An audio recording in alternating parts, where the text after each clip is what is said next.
So now we're going to look at the recovery position for an unconscious person who is breathing, but we're worried may have a spinal injury. There's a few modifications that we need to make when we're putting somebody into the recovery position if we suspect a spinal injury. We just need to really make sure that as we're rolling the person onto their side, we're not twisting their spine and we're not twisting their neck too much.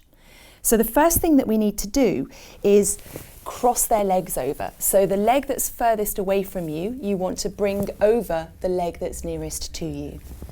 Then the arm that's closest to you, you want to put at 90 degrees again in the stop sign.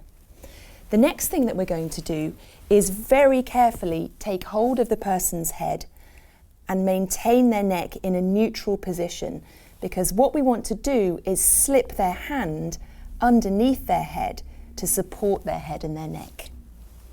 Then we want to take the arm that's furthest away from us and we want to put that across the person's chest onto their shoulder.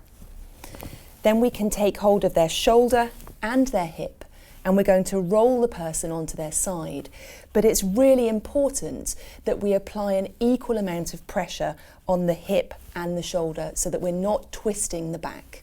So we roll the person over onto their side, and then once they're on their side, we want to adjust their top leg to keep their knee at 90 degrees, and now they can't roll over onto their back again.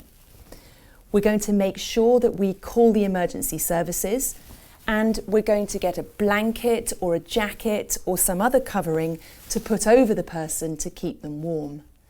We're going to keep monitoring the person until the emergency services arrive, and if we're worried about their breathing, if they stop breathing, we can roll the person back onto their back again, being very careful to support their head and their neck, and we can start basic life support. So that's it, the recovery position for an unconscious person who we think may have a spinal injury.